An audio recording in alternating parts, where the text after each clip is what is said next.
ನೋಡಿ, ಪಕ್ಷದ ವರಿಷ್ಠರು ನಮ್ಮನ್ನು ಗುರುತಿಸಿ ಇವತ್ತು ದಾಸನಪುರ ಹೋಬಳಿಯ JDS ಘಟಕದ ಅಧ್ಯಕ್ಷರನ್ನಾಗಿ ಮಾಡಿದ್ದಾರೆ. ಈ ಭಾಗದಲ್ಲಿ ರಾಮನಗರ, ಮಂಡ್ಯ, ಮೈಸೂರು, ತುಮಕೂರು, ಹಾಸನದಿಂದ ಜನಗಳು ಬಂದು ಇಲ್ಲಿ ಅತಿ ಹೆಚ್ಚಾಗಿ ವಾಸ ಮಾಡ್ತಾಯಿದ್ದಾರೆ.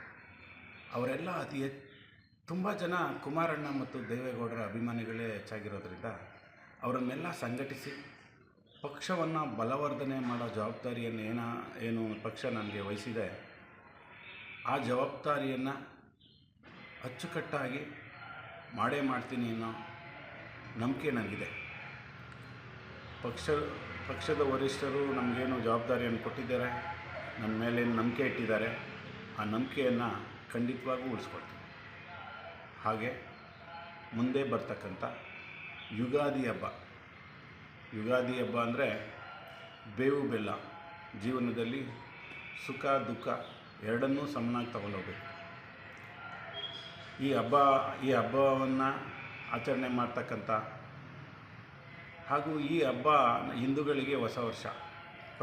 ಪ್ರಕೃತಿಯು ಕೂಡ ತನ್ನ ಹೊಸ ಮರಗಿಡಗಳೆಲ್ಲ ಚಿಗುರಿ ಹೊಸ ಸೌಂದರ್ಯವನ್ನು ಏನು ಪ್ರದರ್ಶನ ಮಾಡುತ್ತೆ. ಮನೆಗಳಲ್ಲಿ ತೋರಣಗಳನ್ನು ಕಟ್ಟಿ ಹಬ್ಬದ ಅಡುಗೆಯನ್ನು ಮಾಡಿ ಕುಟುಂಬದ ಸದಸ್ಯರೆಲ್ಲೂ ಖುಷಿಯಾಗಿ ಏನು ಸೇರ್ತಾರೆ. ಎಲ್ಲರ ಜೀವನದಲ್ಲೂ ಸಿಹಿಯೇ ಜಾಸ್ತಿ ಇರಲಿ, ಕಹಿ ಕಡಿಮೆ ಇರಲಿ.